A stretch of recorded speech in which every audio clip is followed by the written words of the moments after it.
dahilan ng mga tao kung bakit sila nagbabago. Madalas dahil nasasaktan sila ng todo. Ikaw, kabarangay, ano ang dahilan ng pagbabago mo? Dear Papa Dudut, ako nga pala si Cha, 25 years old at maagang naging man-hater. Dahil paulit-ulit akong niloko ng mga karelasyon ko. 14 years old ako noong first time na ma-in love. Sa kaklase ko, gwapo, masarap, kasama, talented. Yun siya, kaya ang bilis kong ma-fall. Nung niligawan niya ako, syempre hindi na ako nag-inarte. Dream boy talaga ang level niya. Pero kasing level din pala niya si Satanas. Pinagsabay niya kami noong pinakamagandang girls sa kabilang klase namin. Naka-move on din naman ako after that, Papa Dudut.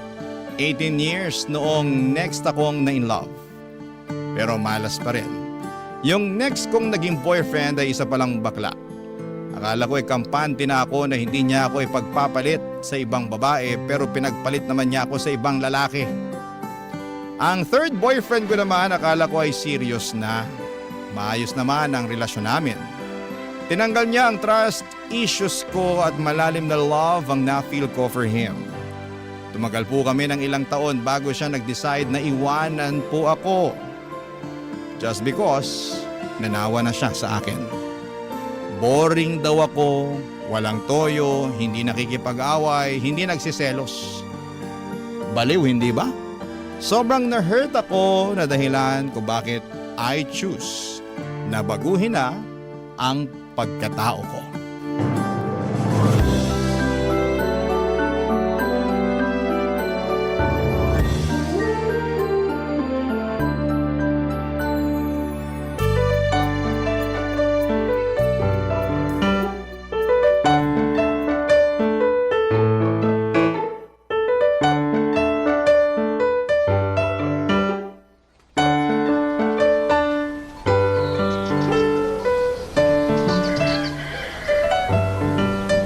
Cha, anak.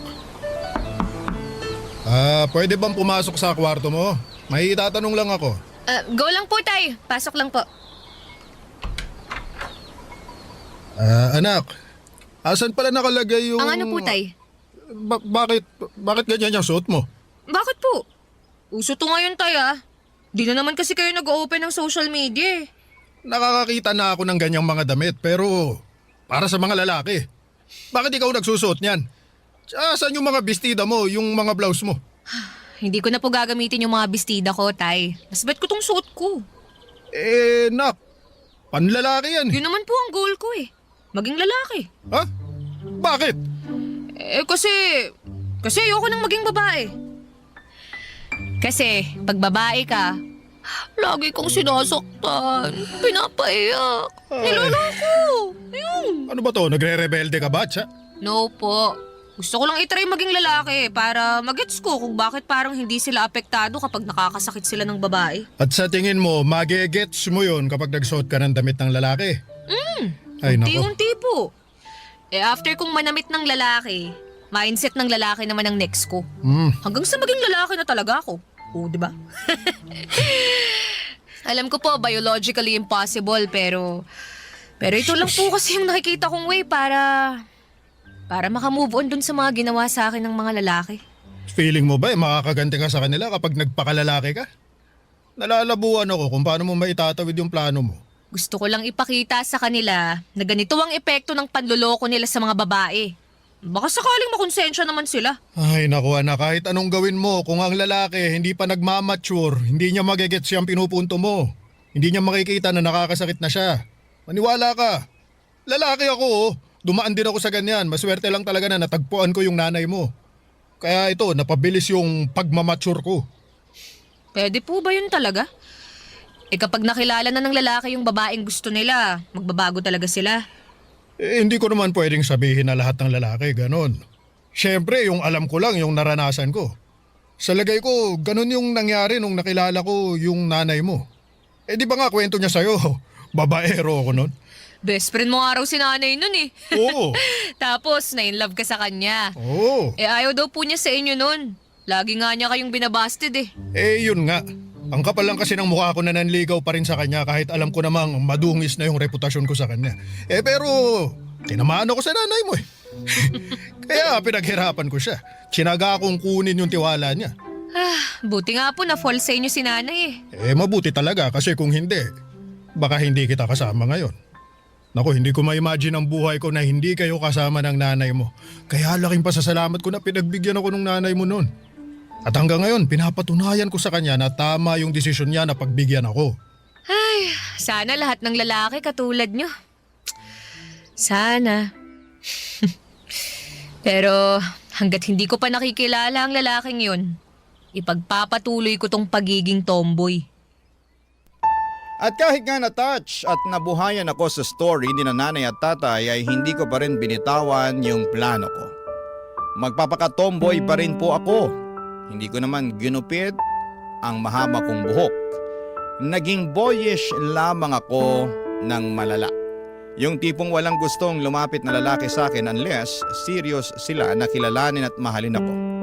Sinubukan ko rin makipaglapit sa mga babae para magmukha akong authentic na tomboy. Sa totoo lang ay nagkaka-crush na rin ako sa mga girls noon. Not sure kung dahil lamang yon sa galit sa mga lalaki.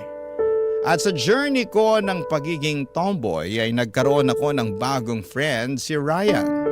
Ka-age ko lamang siya at parehas kami ng mga hilig like basketball and video games. Tinuruan din niya ako ng mga hobby ng mga lalaki. Hindi naman niya ako sinubukang landiin. Sabi nga niya sa akin ay mas malaki pa raw akong umasta or mas lalaki at astig pa raw akong umasta kesa sa kanya. Flattered ako noon kasi doon ko napatunayan na effective ang pagpapalit ko ng aking pagkatao. Madalas ako rin ang tumutulong sa kanya para mapasagot niya ang mga kaibigan kong babae na natitipuhan niya papadudot.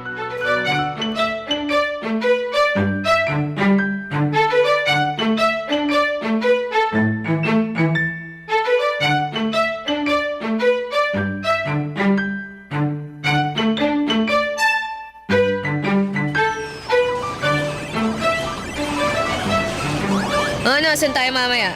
Shot? Pas muna. May hangover pa ako mula kahapon eh. Sus! Pahinga mo naman na tayo mo, pre. Sus, ikaw din no. Friday ngayon. Daming girls sa Pobla. Pas muna.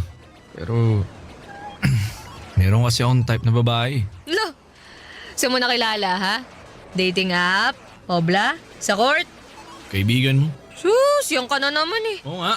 Tirador ka ng mga kaibigan ko. Wala na ako natirang kaibigan dahil lahat sila pinaasa mo. Hoy, nagiging totoo lang naman ako. Sa hindi nag-workout eh. Yung ibang friends mo demanding. Yung iba naman okay sa pagiging clingy. Yung isang kaibigan mo, si Tonet, unang date pa lang namin, gusto na ako i-live-in. Sinong hindi manggugust dun? Masyado mo kasing ginagalingan eh. Bilis tuloy na lang ma-fall. O yan, hinahanapan ka na agad ng commitment. Pero kung usapang commitment lang naman, meron talaga akong type na kaibigan. Teka. Si Jan ba yan, yung naka-veneers? O si Luisa, yung laging maiksi yung palda? Ano, sino sa kanila? Yan na lang yung mga single na kaibigan ko na hindi mo pa sinaktan eh. Uy, hindi sila. Si yung laging naka-pink, naka-braces, yung may bangs. Ah, si Mika. Uy, wag yun ah. Uy, grabe ka. Wag mo na may pagdamot. Seryoso na ako ngayon. Mabait kasi yon. Baka kung ano pang traumang ibigay mo sa kanya. Taong simbahan kayo. Uy, nagsisimba rin ako ha. Iba yung nagsisimba sa napapadaan lang sa simbahan dahil malapit doon yung paradahan ng taxi. Grabe ka. At least dumadaan pa rin sa simbahan. Oh. Basta pre, iba na lang. Huwag na si Mika. Kahit si Luisa na lang.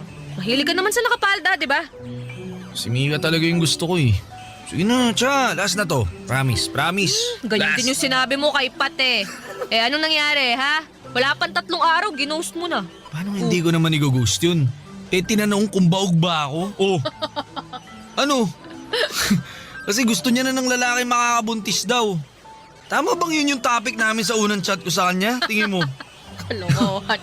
Huwag ka nga tatawa-tawa dyan. Tulungan mo na kasi ako. Last na talaga si Mika. Siya na talaga yung gusto kong seryosohin. Lagi mo sinasabi yan eh. Tapos kapag may nakita kang mali sa kanila, iiwan mo na bigla sa ere. Huwag ka kasing nega. Sige na, ano na. Reto mo na ako. Libre ko lunch mo 1 buwan. Isang buwan? Oo. Oh. Pati dinner ha. Tsaka kape tuwing weekends. Ano, G? Abusada ka. Di wag. Bahala kang manligaw kay Mika. Mahirapan pa naman yung mga lalaki na lumapit dun. Tsaka mataas ang standards nun, pero Sabi naman. nakikinig yun sa akin. Oo na, kapag- sige na. Lahat ng gusto mo, G na ako dyan. Yun! Dali mo naman palang kausap eh. Salamat ka talaga, gusto ko si Mika. Pero ikaw Ano? subukan mong paasahin at saktan niyang si Mika. Lagot ka talaga sa akin. Sunog lahat ng jersey mo. Di yan. Naniniwala ako na si Mika na yung babaeng para sa akin. Maayos naman si Ryan Papadudut. Hindi ko naman siya masisisi kung hindi na niya tinuloy yung panliligaw niya sa ibang friends ko. May saltik din kasi minsan yung mga kaibigan ko. Saka gusto lang siguro ni Ryan na magkaroon na ng girlfriend. Tanda ko, bago ko siya nakilala ay sobrang broken niya, Papadudut. Niloko kasi siya ng dating girlfriend niya. Tapos sinumpa niya ang lahat ng mga babae dahil po doon. Hindi ba parang magkatulad kami ng sinapit? Pero eventually ay natuto na rin siyang magpatawad. Hindi na niya sinisisi sa mga babae ang isang beses na pagkabigo niya sa pag-ibig. Kaso, takot pa rin daw siya noon na magkaroon ng karelasyon. Kasi baka ma-broken ulit siya. Until one day, noong nakilala niya ang ibang friends kong babae, naisipan niyang subukan pong muli. Yun nga lang, hindi rin nag-workout kasi hindi sila nag-match. Hoping na kay Mika ay maging okay na si Ryan. Sana pag nireto ko si Mika sa kanya, ay magkaroon ng spark at magic sa pagitan nilang dalawa. Sana magustuhan din siya, Papadudut. Barangay Love Stories. Barangay Love Stories. Papadudut, kailan ko lang naging kaibigan si Mika. Noong time kasi na sobrang broken ako ay nag-decide akong sumali sa church activities malapit sa amin. Saktong youth leader doon si Mika, Papadudut. Napunta ako sa group niya at tanda ko pa na nakasuot siya ng all pink. Mukha siyang cotton candy sa paningin ko at malaki ang naitulong ni Mika sa akin sa pag-move on ko. Panay ang kumusta niya sa akin kung nagiging okay na raw ba ako. Hanggang sa naging close na kaming dalawa kahit noong time na naka-move on na ako sa recent ex ko. At doon pa rin po si Mika para kumustahin ako. Kaya ang laking takot ko na hindi sila mag-workout ni Ryan kasi parang hindi ko alam kung sino ang kakampihan ko o dadamayan sa kanilang dalawa kapag nangyari yon. Pero tinigil ko ang kaka-overthink, Papadudut. Malay ko ba naman kung isang araw sila naman pala ang magkatuluyan, hindi ba?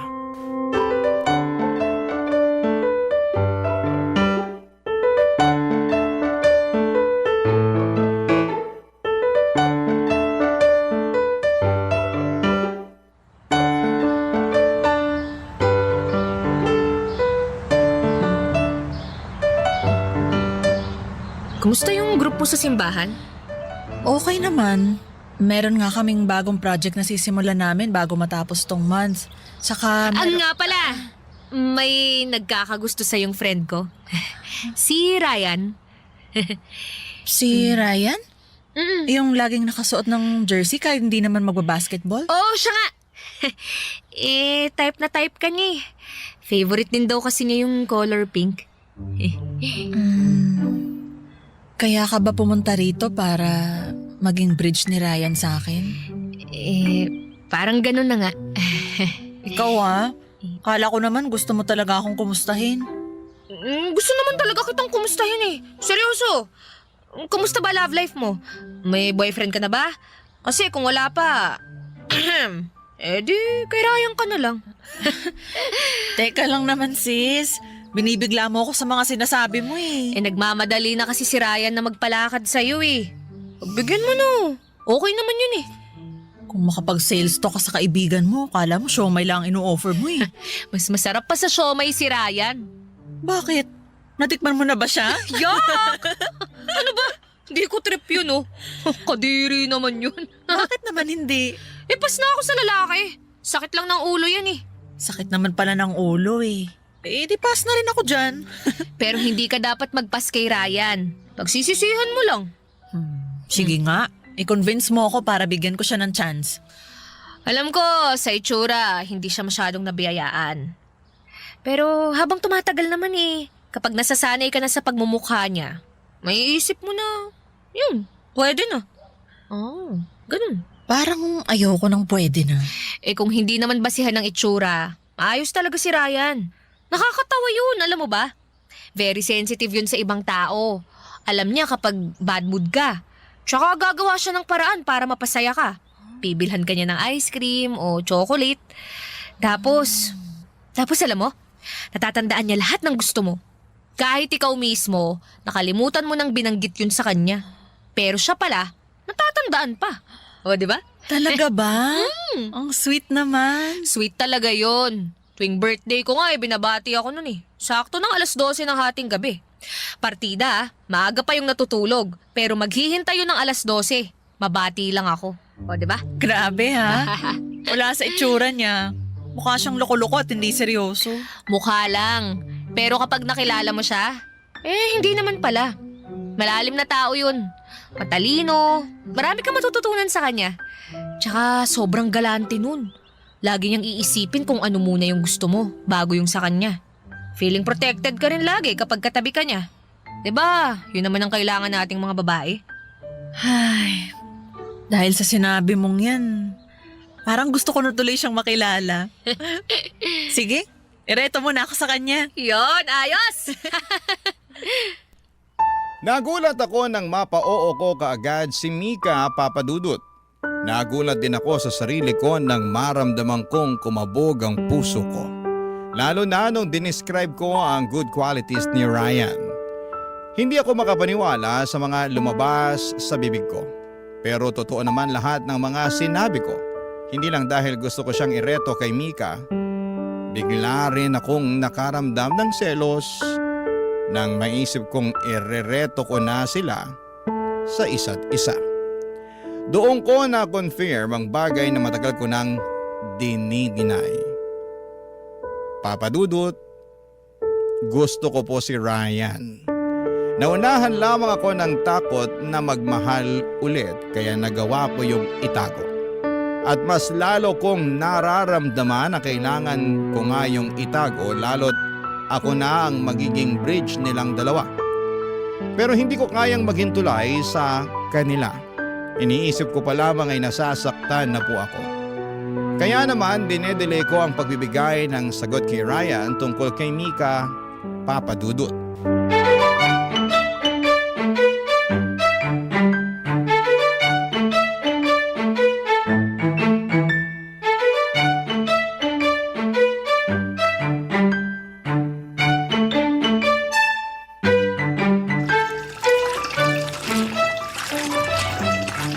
Uy, ano na siya? Hoy Karen, anong ginagawa mo rito sa bahay? Malamang hingi ng update. Anong update? Ito naman parang tanga. Update kay Nika. Ano na, pasado na. Umuwi ka na nga muna, istorbo ka eh. Dami kong nilalaban ngayon oh. Tulungan na kita maglaba. Sabihin mo lang sa akin kung anong sabi ni Mika. Ayoko ng paglalaba mo.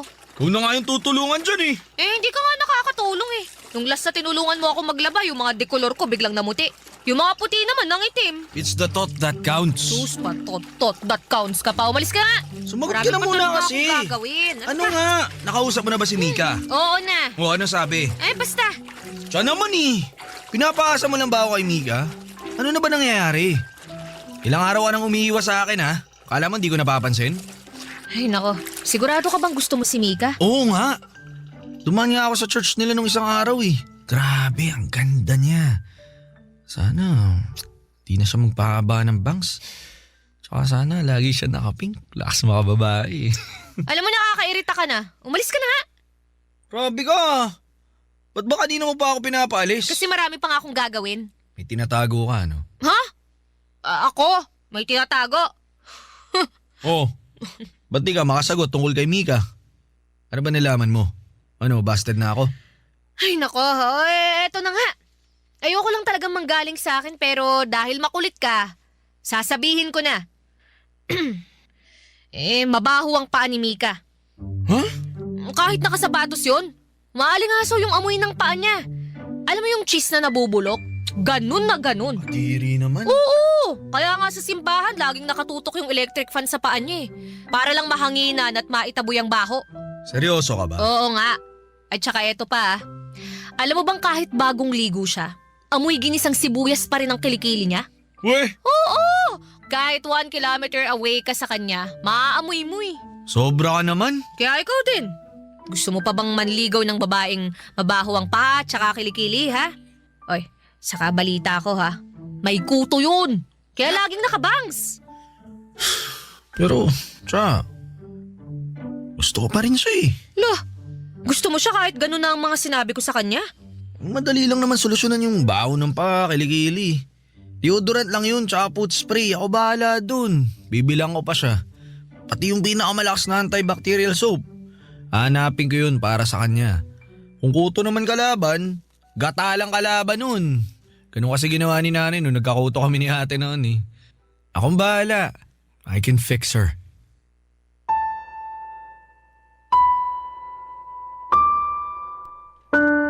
Nanibago ako kay Ryan Papadudut. Hindi naman siya ganon dati. Kapag may sinabi akong kapintasan ng isang babae ay mati-turn off kaagad siya. Cut off agad ang babaeng yon sa buhay niya. Pero bakit noong siniraan ko na si Mika ay gusto pa rin niya, Papadudut? Nag-offer pa nga siya ng solusyon. Sa totoo lang ay hindi naman totoo yung body odor at kuto ni Mika. Gawa-gawa ko lang yon. Desperada na kasi akong mapapayag si Ryan na tigilan na si Mika. Kaya lang epic fail ang mga bagay na yon. Hindi ko magad si Ryan at doon ko na-realize na mukhang tinamaan na siya kay Mika. Bigla akong nagselos. Na-insecure ako bigla sa sarili ko at ikumpara ko ang sarili ko kay Mika. Ano ba naman ang laban ko sa napaka-feminine na datingan ni Mika Papadudut? Sa aming dalawa, ako pa nga itong parang mukhang may body odor at kuto. Napakaswerte naman talaga niya. Sana, ako na lang siya, Papadudut. Barangay Love Stories. Barangay Love Stories.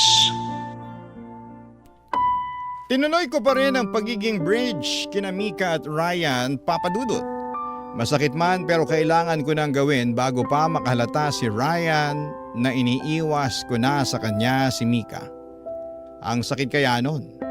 Yung tipong nakiki-third wheel ako sa kanila sa dates nila. Ako ang taga-alalay kapag nauubusan na ng banat si Ryan. Panay naman ang puri ko sa kagandahan ni Mika para lamang tumaas ang self-confidence niya. Nakakadurog itong ginagawa kong ito, Papadudut. Hindi po madali, lalo tinanggap ko na sa sarili ko na in love na ako kay Ryan. Ang akala ko hindi na ako magmamahal ulit ng lalaki. Pero para naman akong biniro ni Lord. Bigla akong na in love ulit sa lalaki. Ang masakla pa sa best friend ko pa mismo. Hanggang isang araw sa pagharap kong muli sa salamin. Hindi na ako natuwa sa nakikita kong itsura ko. Na-miss ko ang pagiging isang babae. Kaya naman, hinubad ko na ang suot kong panlalaki. At bumalik na sa pagsusuot ng bestida at pagme-make-up, Papadudut.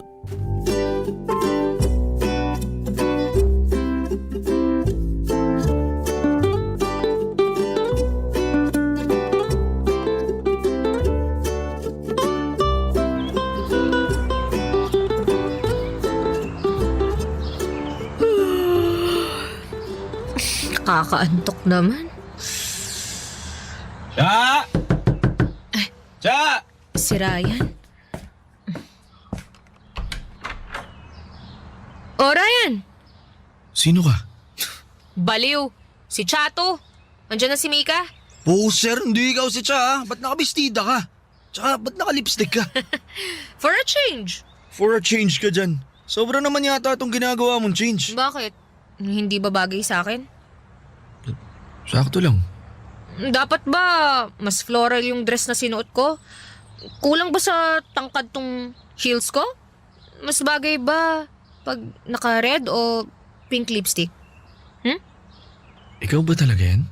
Wala kang kwentang kausap. Kainis to. Asan na ba si Mika? Hindi sumasagot sa tawag ko eh. Sa kanya na lang ako magpapa-outfit check. Kayo talagang mga lalaki, wala kayong kwentang kausap. Uy, pati outfit mo sa mga lalaki mo pa sinisisi ha. Kami na lang lagi may kasalanan. Kasi naman, hindi ka sumagot ng maayos dyan. Ano ako sasagot eh? Nabigla ako eh. Ngayon lang kita nakitang maging babae. So ibig sabihin, mukha akong lalaki noon? Bakit? Di ba yun naman yung goal mo? Magsusuot ka ng damit panlalaki, ano pang inaasahan mo magiging tingin ko sa'yo? Ngayon, anong tingin mo sa akin? Ha? Oo, tingnan mo na! Walang kwenta. Ano ba kasi nakain mo? Ba't biglang nagpakababae ka? Alam mo, laitin mo na lang ako ng derechahan kaysa paligoy-ligoy ka pa dyan. Sige, gusto mo yan ha? Iksi ng bestida mo ha, in fairness. Puti pala ng tuhod mo. Pero hindi ko sinasabing bagay ha. Hindi ko bagay ang bestida? Bagay na hindi. Paano ba to? Huwag ka na nga magsalita. Kakainis to eh. Pero hindi, yung lipstick mo ayos, maganda, bagay sa'yo. Di ka na maputla, mukha kang basta, maganda. Maganda ako? Uy, hi guys! Uy. Sorry na late ako ha. Uy, Cha, naunahan mo pa pala ako. Pasensya pala kanina, hindi ko nasagot yung mga tawag mo kasi naman nakikipagpatentero ako sa mga sumasakay sa MRT eh. Kakarating ko lang din naman eh. Uy, teka lang. Teka lang. May napapansin ako ha. Ikaw pa talaga yan, Cha? Uy, ang ganda mo. Sabi ko naman sa'yo, magbalik loob ka na eh. Tingnan mo nga oh. Oy, Ryan. Tingnan mo nga tong best friend mo oh. Di ba ang ganda niya? Ha? Pwede na. Pwede na. Anong pwede na? Wala talaga kayong kwentang mga lalaki, no? Sinabi ko na nga rin yan sa kanya kanini. Sobrang girly mo today, Cha. I love it. Kailangan mo nang irampa yan sa mall later, ha? Ano, tara na? Uy, Ryan. Nakatulala ka dyan. Tara na. Isasama ba talaga natin si Cha? Ha? Bakit naman hindi? Napag-usapan na natin to kahapon, ha? Anyari sa brain cells mo? Lumipad na naman ata kung saan, eh. Hindi, naisip ko lang. Baka hindi pa siya komportable na maging ganyan, babae. Baka may lang siyang maglakad-lakad sa mall, lalo kapag pinagtinginan siya ng mga lalaki.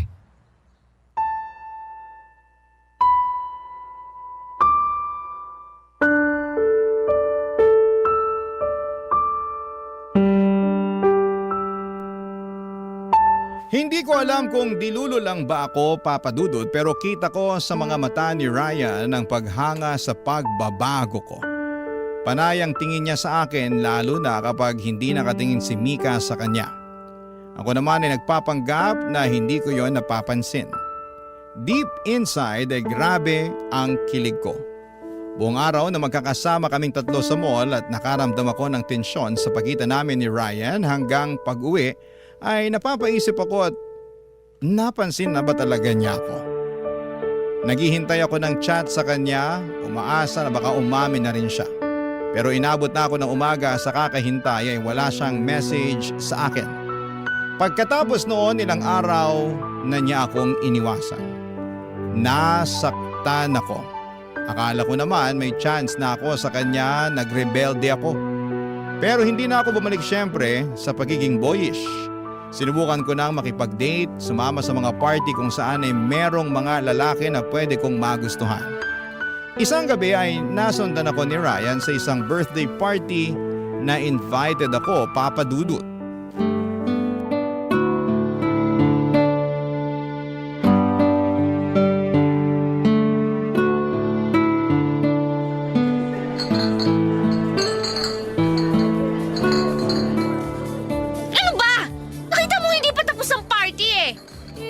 Lasing ka na, halika na. Ano bang pakialam mo? Itiwan mo na nga ako! Bakit? Boyfriend ba kita, ha? Ba't tigas ng ulo mo, ha? Ikaw din naman eh! Nanahimik ako dito dito tapos bigla mo sisirain yung gabi ko. Malis ka na nga! Hindi ka naman invited dito eh. Hindi ako aalis dito hanggat di ka sumasama sa akin. Eh di wag. Kahit dito ka pa matulog, hindi ako sasama sa'yo. Talagang matigas ang ulo mo, ha? Ano ba, Ryan?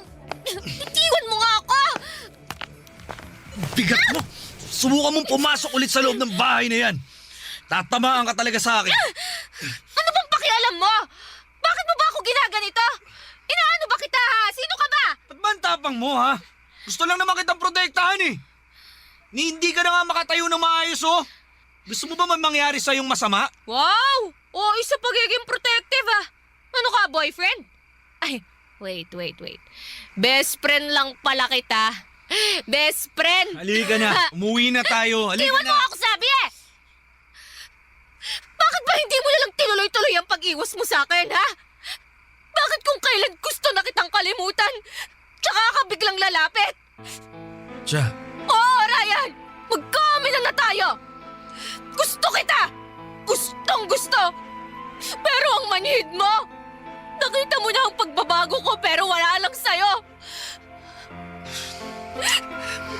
di mo lang naiintindihan yung nararamdaman ko. At ikaw, naiintindihan mo pa yung nararamdaman ko?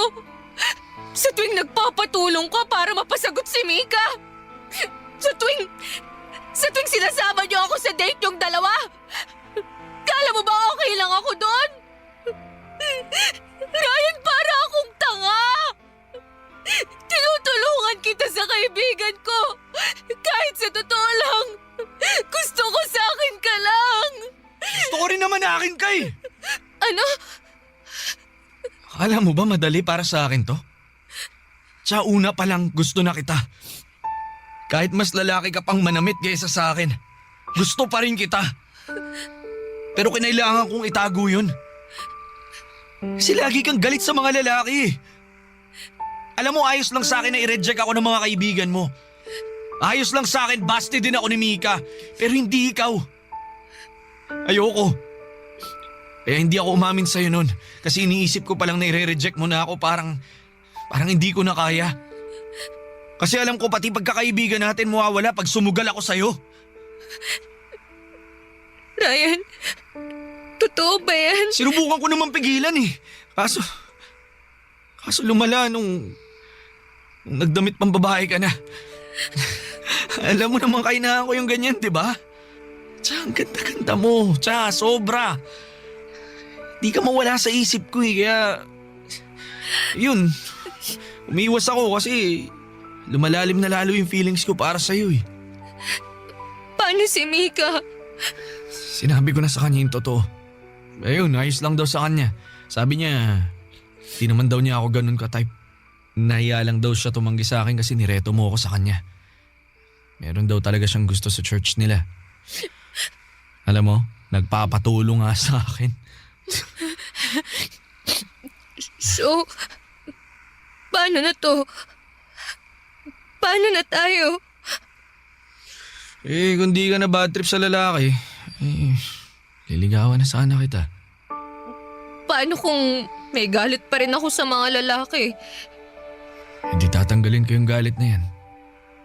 Pero alam mo, ayos lang sa akin na magalit ka sa lalaki. Oo, tama. Pabor nga sa akin yun eh.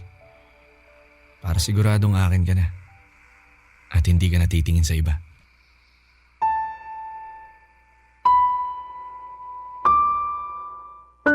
Nagkatinginan kaming dalawa, Papa Dudut. Para bang ang perfect ng lahat.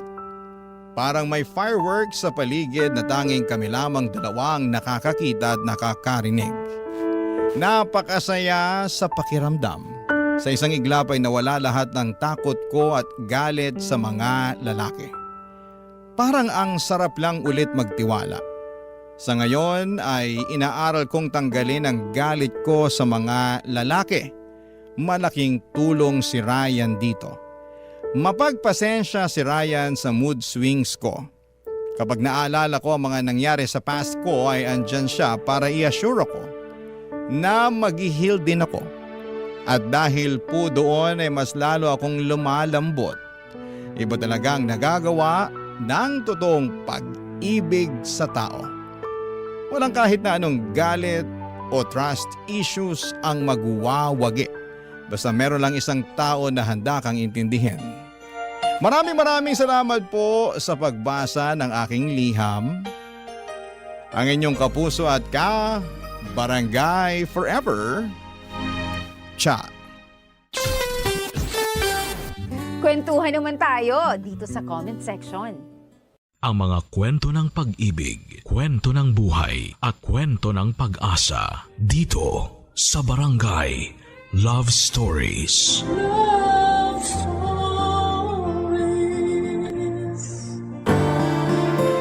Mapagpasensya at mapagkandili ang pusong wagas kung magmahal.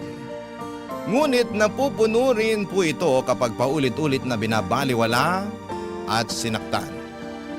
Ikaw, kabarangay, naranasan mo na bang maabuso ng mga taong malapit sa puso mo? Dear Papa Dudut, naranasan niyo na bang makulong? Hindi sa likod ng mga rehas sa presinto kundi sa responsibilidad ninyo sa inyong pamilya. Ako kasi oo, at akala ko ay hindi na ako makakawala pa mula sa aking pagkakabilanggo. Ang mga karanasan kong yon sa buhay ang rason kung bakit ako sumulat sa programa ninyong Barangay Love Stories. Pero bago ang lahat ay magpapakilala muna ako. Tawagin niyo na lamang po ako sa pangalang Jenica, 27 years old at tubong Montalban, Rizal. Nagtatrabaho ako sa isang private company sa Quezon City. Naisip kong magpadala ng istorya sa inyong istasyon upang ibahagi ang mga karanasan ko sa buhay. Sana ay may matutuhan dito ang mga kabarangay natin. Magsisimula ang lahat noong nasa high school pa lamang ako, Papa Dudut.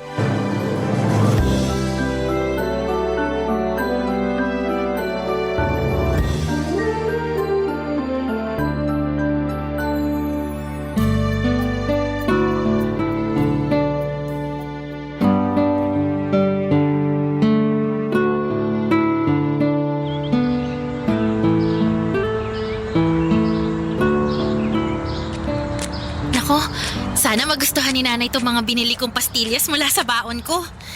Alam ko kasi na paborito niya to eh. Iba-iba pa yung kulay ng pambalot. Nakakatuwa namang tingnan. Ayun, nandito na ako sa bahay. Nandito na po ako! Oh, bakit ngayon ka lang? Kanina pa kita hinihintay Ano po kasi, dumaan pa po ako sa tindahan ni Aling Sonia kasi nakita ko kaninang umaga na may tinda sila ng mga paborito niyong pastillas. Ito, kaya binilhan ko po kayo, Nay. Alam ko pong paborito niyo yan eh. Salamat. Pero akala mo ba madadaan mo ako sa pagbili niyan? Ano po? Anong ano po? May kasalanan ka pa sa akin, Jenica. Ayan tignan mo. Ano, pamilyar ba sa'yo itong mga papel na to? Opo, mga test paper. Na tinago mo sa ilalim ng kama mo. Akala mo yata hindi ko makikita, no? Malas mo kasi naglinis ako ng kwarto mo kanina. Kaya nakita ko itong mga test paper na to. Bago lang to Kamakailan lang. Sinadya mo ba tong itago sa akin kasi ang bababa ng mga score mo? Ano po kasi? Pasensya na po kayo, Nay. Anong pasensya? Paano ko mapagpapasensyahan tong mga to? Sabihin mo paano? Teka, kuhanin na ng card nyo ngayon, di ba? Opo. Patingin ako. Po? Patingin ako ng card mo, Jenica. Huwag na huwag mong itatago sa akin yan katulad ng pagtatago mo nito mga test paper na to, ha? Akin na, dali! Sandali lang po. Kukunin ko lang po sa bag, Nay. Namumuro ka na talagang bata ka? Asa na? Ito na po. Ito na po. Ay, Diyos mio. Sinasabi ko na nga ba ang bababa ng mga grado mo? Pasensya na po talaga kayo, Nay. Pero wala naman po akong bagsak. Kahit na, pasang-awa lang naman to mga grado mo. Paano hindi magiging ganito kababa mababa rin ang mga score mo sa test? Bobo ka ba? Po? Ang sabi ko, bobo ka ba? Kasi mga bobo lang naman na nakakakuha ng mga ganitong grado. Pati na rin ang ganitong score sa test. Sobra naman po yata kayo, Nay. Sobra na kung sobra, pero may karapatan naman akong sabihin yon dahil sumobra na rin ang kabobohan mo. Bakit hindi mo tularan ng Kuya Jason mo? Sakto lang din naman po yung mga grade ni Kuya. Di naman ganun kataas, pero bakit ako lang po yung pinapagalitan ninyo?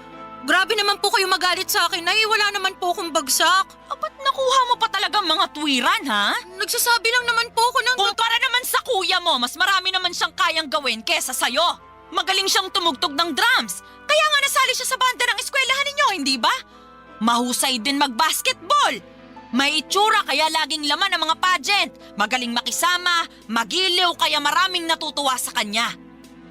Ay naku, ang anak kong yun, napaka-perpekto. Eh ikaw, sa pag-aaral ka na nga lang babawi, pumalpak ka pa? Saan ka nalang pupulutin yan pagtanda mo, Jenica? Baka walang kumpanya ang gustuhin kunin ka dahil napakahina ng utak mo. Walang-wala ka talaga sa kalingkingan ng kuya mo. Papa Dudut, hindi yun ang unang beses na kinumpara ako ni Nanay Irma kay Kuya Jason. Pero paulit-ulit pa rin akong nasasaktan. At walang pinagkaiba ang sandaling yon. Akala ko'y manhid na ako pero naapektuhan pa rin ako ng bigat ng mga salita niya laban sa akin. Sa mata ng nanay namin, ang kuya ko na ang pinaka-perpekto. Kulang na lang ay gawin niya itong santo at sambahin. Samantala ang turing naman niya sa akin ay kabaligtaran ng mga magagandang bagay na sinabi niya sa kapatid ko. Hindi talaga patas ang tingin sa amin ang aming nanay simula pagkabata pa lamang. Ang tatay ko lamang ang kakampi ko noon pero iniwan niya ako nung naghiwalay sila ni nanay. Mas naramdaman ko tuloy na nawala na ako ng puwang sa pamilya namin dahil wala na ang nag-iisang may paborito sa akin. Fast forward. Sa kabila ng unfair treatment ni nanay sa akin ay nagsikap pa rin po ako sa buhay para makapagtapos ng pag-aaral at makapagtrabaho. Pero doon pa lang pala magsisimula ang mas mabigat kong mga problema, Papa Dudut.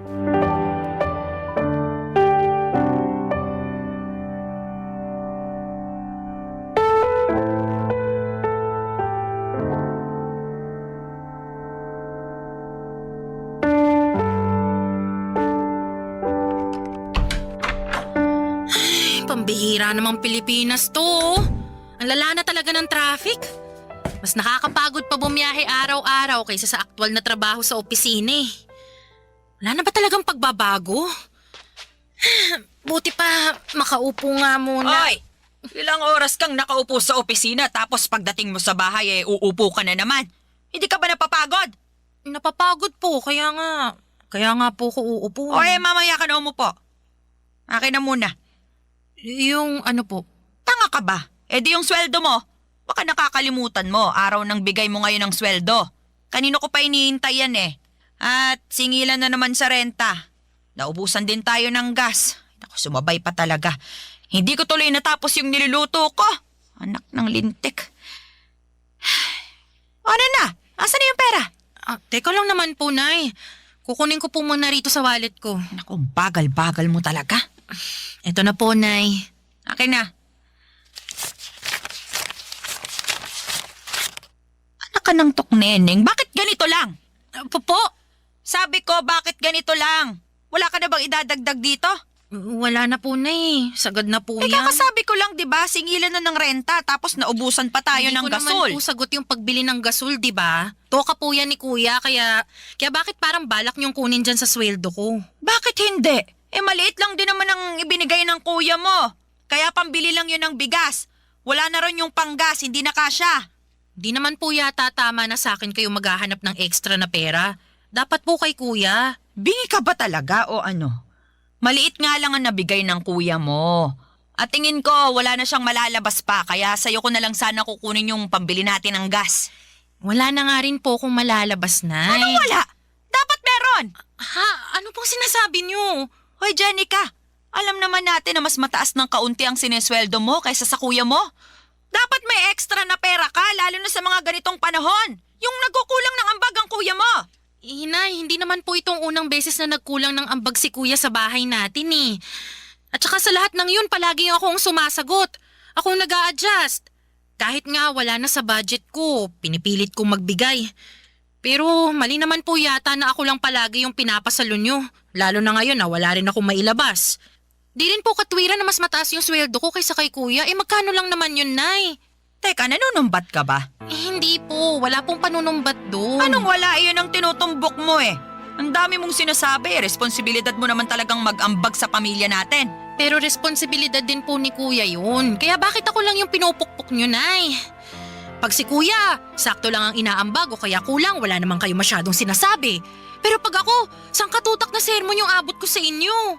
Aba, intindihin mo, may ibang pinagkakagastusan ng kuya mo. Nabanggit na niya sa akin na may gala sila ng girlfriend niya para raw sa anniversary nila. Magbi-beach daw. Syempre mapapagastos siya, kaya ikaw na muna ang magbigay. Pagbigyan mo na ang kuya mo, wala ka namang pinagkakagastusan eh.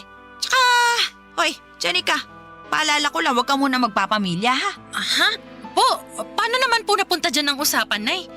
Gusto ko lang paalalahanan ka. Kasi ang baba ng sweldo mo, ni hindi ka nga makapagbigay ng sobra rito sa bahay tapos magpapamilya ka pa. Baka mapabayaan mo lang ang magiging anak mo.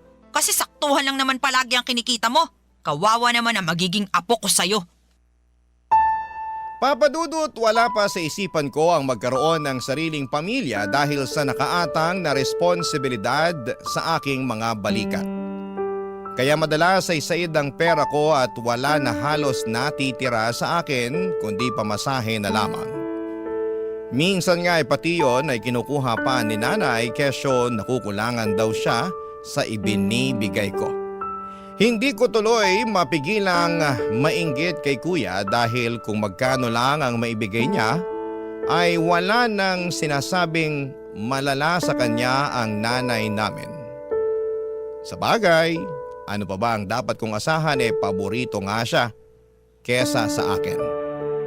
Bukod po sa pinansyal na aspeto ay tumutulong din ako sa mga gawaing bahay lalo na kapag day off ko. Pero hindi yon ma-appreciate ni nanay at malimit pa rin niya akong ikumpara sa kapatid ko. Kaya nga nasasaktan ako ng husto dahil akala ko ay gagaan na ang pakikitungo niya sa akin lalo't may silbi na ako sa pamilya namin. Ngunit hindi pa rin pala at sa bawat araw na dumaraan, nadaragdagan lamang papadudot ang samaan ng loob ko sa sarili kong ina. Barangay Love Stories. Barangay Love Stories. Papadudot, akala ko noon ay sa mga pelikula lamang makikita ang mga magulang na may lantarang paborito sa mga anak nila kahit na pareho naman ang galing ang mga ito sa sinapupunan nila. At nung personal ko na nga yung naranasan ay napasabi na lamang ako na nag-e-exist pala ang bagay na yon sa tunay na buhay. Kaya nga kahit ayokong mainggit sa iba kong kaibigan at katrabaho na merong mabuting relasyon, sa kanilang mga nanay ay hindi ko pa rin napigilan ang aking sarili. Tao lamang ako, Papa Dudut, nakakaramdam ng pagkainggit, lalo't meron din namang dahilan. Sa kabila ng lahat ay nagpaka-bigger person ako. Inunawa ko ang nanay ko sa abot ng aking makakaya. At para hindi tuluyang masiraan ang ulo kakabuhat sa mga responsibilidad ko sa pamilya namin, natutuhan kong bigyan ng sarili ko ng pagkakataon na makapaglibang-libang naman. Pero hindi ko akalain na pati yun ay mamasamain pa ng magaling kong ina, Papa Dudut.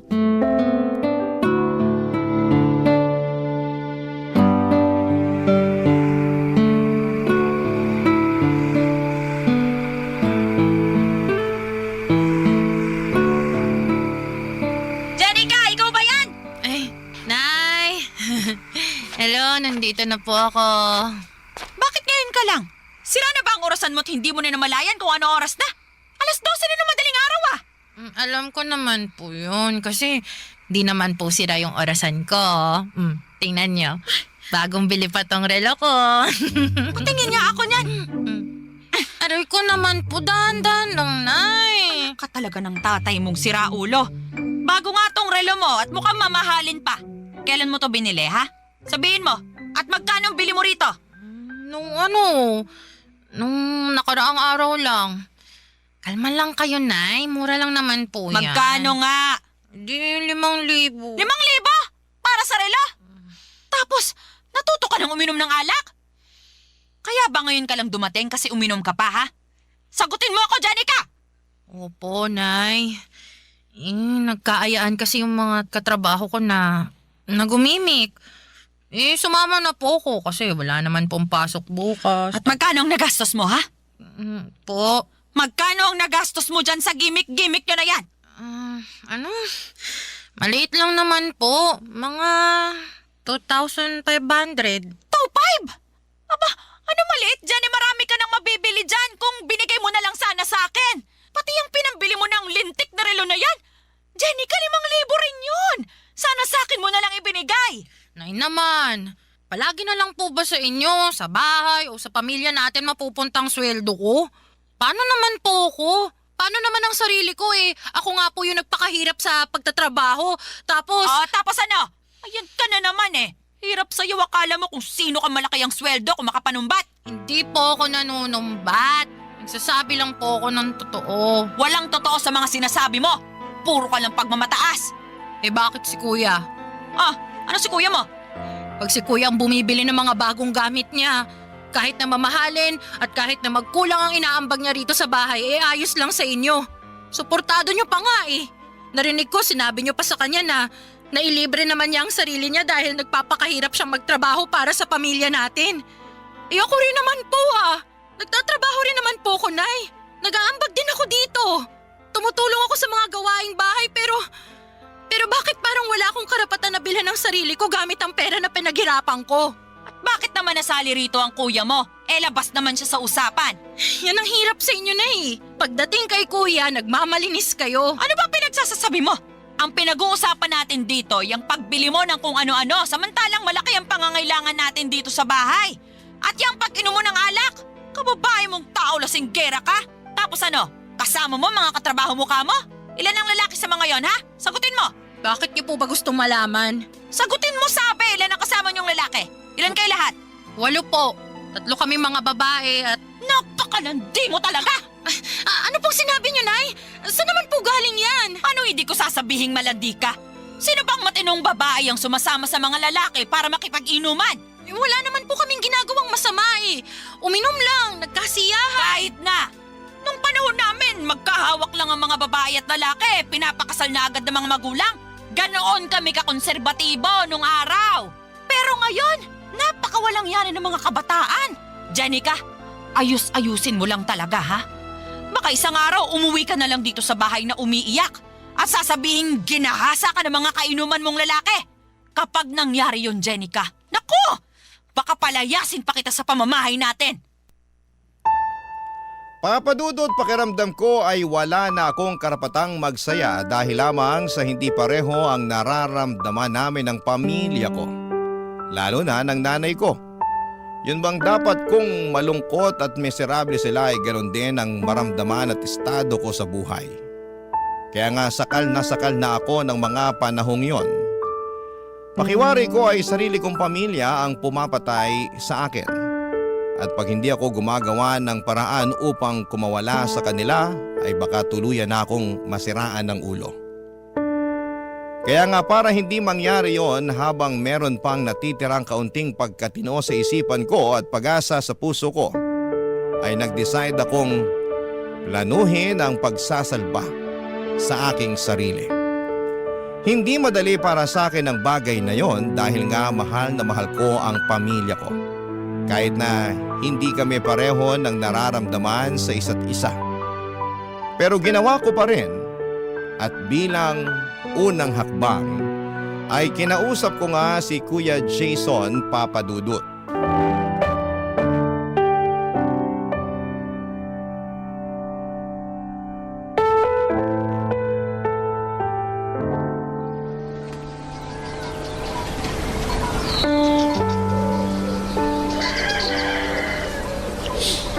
Kuya Jason, pwede ba tayong mag-usap? Hindi pa ba tayo nag-uusap? Ayun kinakausap mo na ako. Bakit ka pa ba nagtatanong?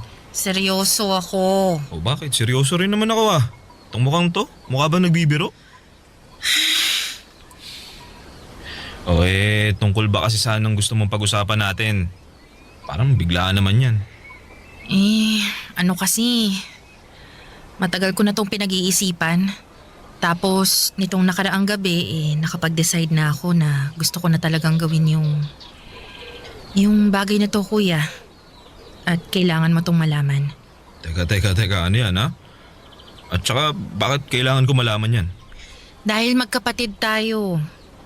Ano nga kasi yun? Dami mo pang paligoy-ligoy eh. Kuya, gusto ko nang umalis sa bahay natin para bumukod. Seryoso ba yan? Oo, seryoso ako. Kaya mo na ba sarili mo? Oo naman. Malaki na ako. Hindi na ako bata. At saka, naipon din ako. Talaga? Magkano? Ha? Magkano ipon mo? Kasi, utang ako. Bakit naman kita pauutangin? Magkapatid kasi tayo, tsaka kailangan ko kasi ako na yung alis ng bahay natin. Teka, anong sabi mo?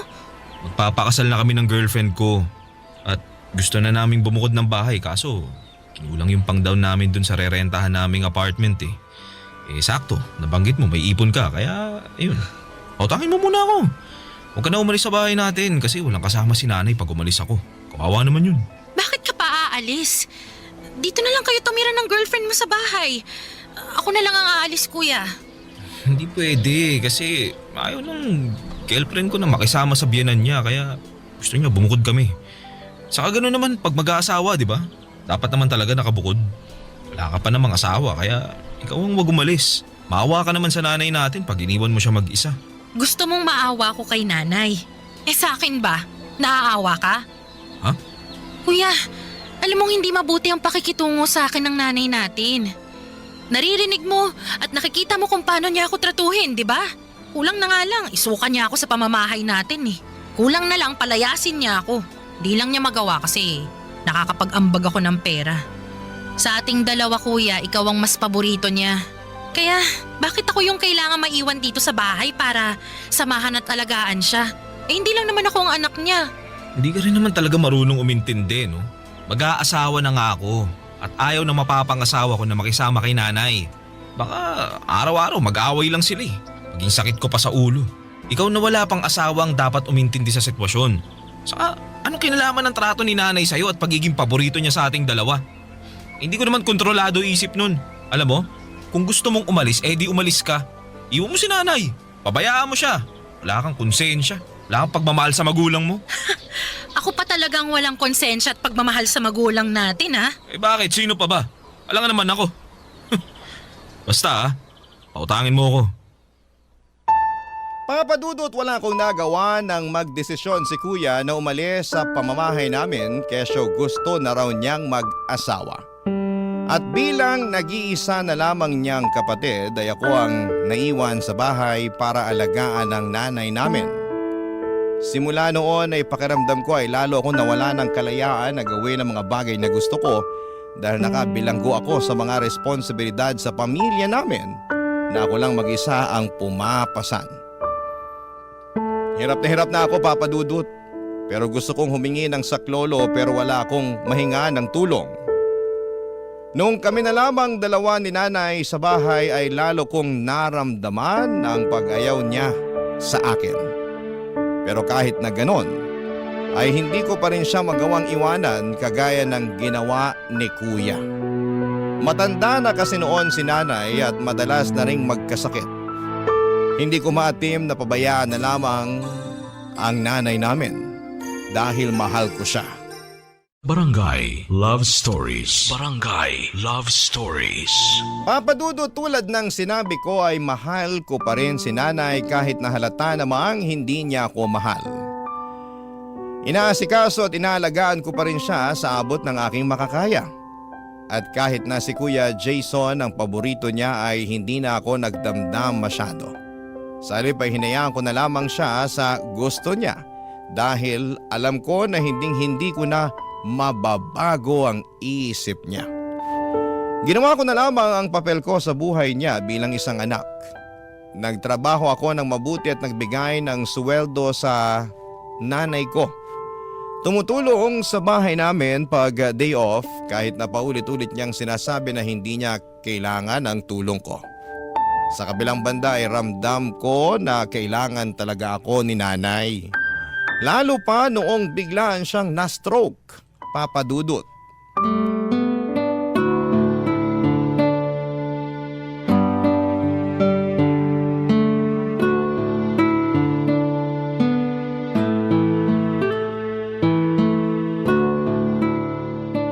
Ano ba yan? Adobo? Ang putla. Kulang sa toyo, mukhang matabang. Oh, bakit? Nasa stress lang po ako. Stress. Sabihin mo, sa akin, ano? Sa sitwasyon po. Sorry na, hindi ko lang mapigilan eh. Pagod lang din po ako ngayon dahil maraming ginawa sa opisina. Tapos ayaw nyo pang kumain eh. Sabi sa akin ng bantay nyo kanina, wala rin kayo halos kinain. Sumpungera talaga yung pinsan mo. Ako po nagtanong sa kanya tungkol sa inyo, Nay. Kinamusta ko po kayo. Tsaka bakit ba kayo nagagalit sa kanya eh? Siya na nga yung nagmamagandang loob na bantayan kayo. Hindi ko naman kailangan ng bantay. Kaya ko naman ng sarili ko. Kalahati lang ang paralisado sa katawan ko. Nagagalaw ko pa ang mga kamay ko. Nakakapagsalita pa ako. Hindi pa ako imbalido. Nay naman eh.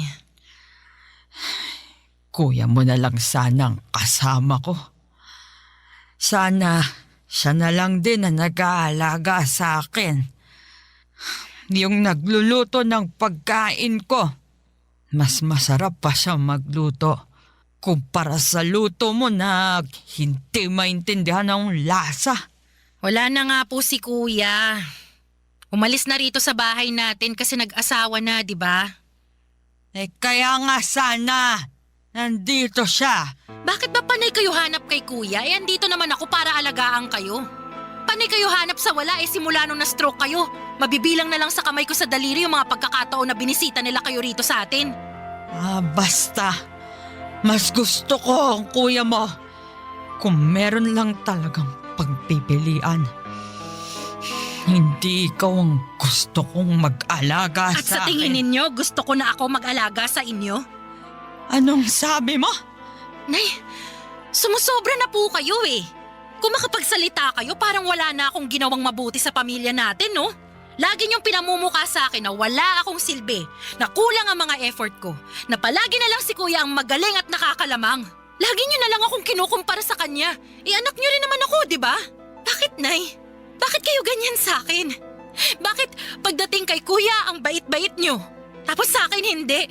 Sabihin niyo, Nay, bakit ba? Mas mahal ko ang kuya mo kesa sa'yo. Ano magagawa ko?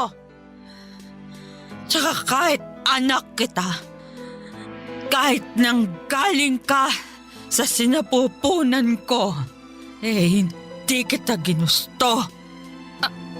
Ano po? Ayoko nang magkanak pa kami ng tatay mo. Dahil ilang beses na ako nakunan pagkatapos ng kuya mo. Pero mapilit ang tatay mo. Makulit. Kahit ayoko na, sige pa rin. Nung nalaman kong buntis ako sa'yo, pinagsamantalahan ako ng tatay mo. Pinilit niya akong buhayin ka dahil gusto pa raw niya ng isang anak. Kaya kahit ayoko, kahit natatakot na akong mabuntis at manganak, wala akong nagawa kundi sundin siya. Mas takot ako sa galit ng tatay mo at sa pwede niyang gawin. Paano kung patayin niya ako? Yung bata-bata pa ng kuya mo. Kaya po ba wala kayong kaamor-amor sa akin dahil sa kasalanan sa inyo ni tatay? Oo. Tapos nakuha pa niyang mambabae. Iniwan niya kayo sa akin. Ikaw! Iniwan ka niya para buhayin ko. Kapal ang mukha niya. Kaya, hindi mo ko masisisi kung bakit ganito ko makitungo sa'yo. Pag nakikita kita, naaalala ko ang mukha ng taong nanamantala sa akin. Nanloko at nangiwan. Pakiramdam ko, hindi talaga siya nawala. At nabubuhay siya sa katauhan mo. Papa Dudut, yun pala ang dahilan kaya hindi ako mahal ng nanay ko. Pero maling-mali naman na isumbat niya sa akin ang kasalanan sa kanya ng aking tatay. Hindi ko rin naman ginusto na mabuhay at ipanganak sa mundo. Kung may pagpipilian lamang ako, kung alam ko lang na magiging miserable ang buhay ko sa mga kamay ng nanay ko ay hindi na lamang sana ako isinilang noon.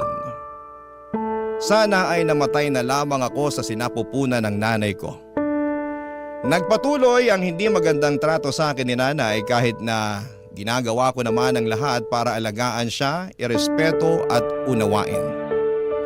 Gabi-gabi ay nagdarasal ako sa Diyos. Nahawakan niya ang puso ng nanay ko para magbago ito.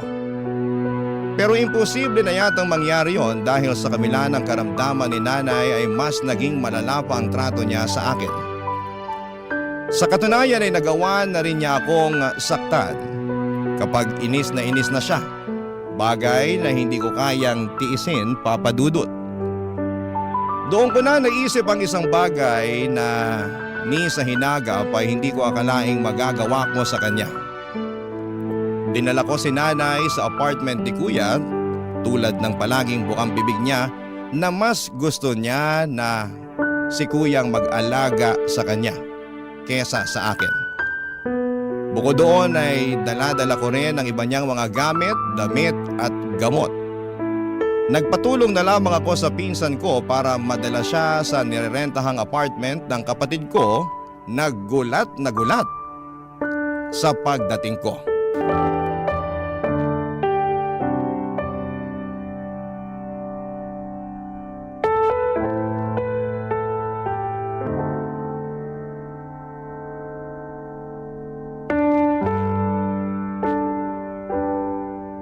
Kuya, iiwan ko na sa pangangalaga mo si nanay. Ano? Sisiraan ka na ba ng ulo? Oo, sirang-sira na dahil kahit anong gawin ko. Kahit na nagpakabuti akong anak, maging maunawain, gawin ang lahat para makuha ang loob ni nanay, kulang pa rin. At kahit kailan, hindi ako magiging sapat sa kanya. Abot langit ang galit sa akin ni nanay, kaya galit na rin ako sa kanya. Tsaka ikaw naman ang palagi niyang hinahanap eh. Grabe. Naaaning na ako sa kakapakinig sa iyak niya na sana raw ikaw ang nag-aalaga sa kanya sa bahay, kahit na nandun naman ako. Kaya oo kuya, sirang-sira na ang ulo ko. Hindi ko na alam kung saan lulugar sa pamamahay natin at sa buhay niya, kaya ayan, tinupad ko na yung matagal niyang hiling. Dinala ko siya rito sa bahay niyo para maalagaan mo. Para namang hindi yata tama yung gusto mo mangyari, Jenica. Di mo pwedeng basta-basta iwan dito si nanay at... At bakit hindi? Nanay mo rin naman siya, di ba? Anak ka rin niya. Paboritong anak ka pa nga eh. Oo nga, pero... Basta. Iiwan ko na siya sa'yo. Aalis na ako sa bahay natin at magpapakalayo-layo. Kuya, pagod na ako. Pagod na akong makisama sa tao na hindi naman ako minahal. Na hindi naman ako tinuring na anak. Pagod na akong magsakripisyo, umunawa at makulong na parang isang bilanggo sa responsibilidad para sa pamilya natin. Samantalang ikaw nagagawa mo lang ang gusto mo. Dapat nga matuto ka ring alagaan si nanay eh. Dahil nagawa ko ng parte ko sa kanya bilang anak niya. Jenica naman! Wala akong alam sa pag-aalaga kay nanay. Problema ba yun? Di alamin mo. Ikaw nang bahala. Diskartehan mo na, total.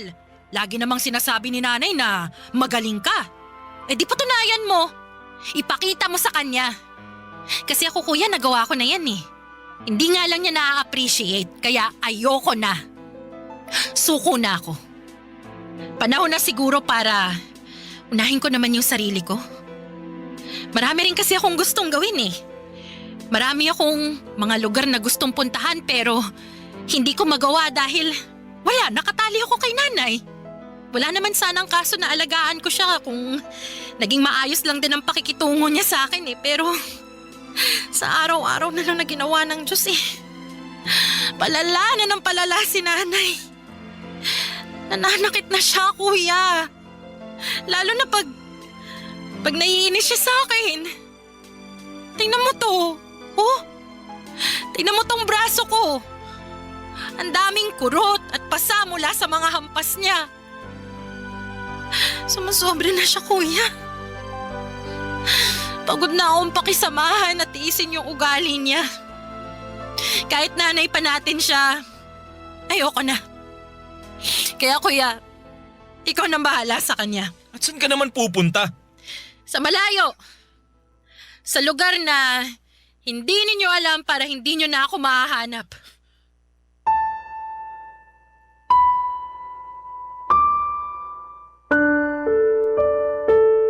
Papadudot, masama na akong anak kung yan ang tingin ninyo sa akin dahil sa pagtatakwil ko sa sarili kong ina.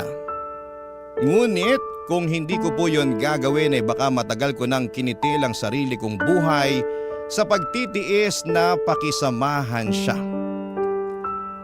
Sobrang sirang-sira na talaga ang mental health ko at anumang sandali ay baka mabaliw na ako. Aaminin ko na hindi rin naman madali sa akin na umalis pero kailangan ko namang salbahin ang sarili ko. Sa kasalukuyan ay patuloy pa rin akong umuusad sa buhay ko kahit na may mga gabi na bumabalik sa aking alaala ang sakit na dulot ng mga naranasan ko sa buhay na kagagawan ng sarili kong ina. Ngunit tuwing sumasapit ang umaga ay patuloy pa rin po akong humahawak sa katiting na pag-asa sa puso ko na magiging maayos pa rin ang lahat-lahat. Kaya nga bilang unang hakbang, Papadudot, ay sumailalim ako ngayon sa counseling. Ang hiling ko na lamang ay mapagtanto ng nanay ko ang kamalian niya sa akin. Dahil mali pa rin na sisihin niya ako sa kasalanan na nagawa sa kanya ng tatay ko. Hanggang dito na lamang po ang sulat ko, Papadudot. Maraming salamat po sakaling mapili po ninyong i-ere sa inyong programa ang aking kwento. God bless and more power po sa Barangay Love Stories. Ang inyong forever kapuso at ka-barangay, Jenica. Kwentuhan naman tayo dito sa comment section.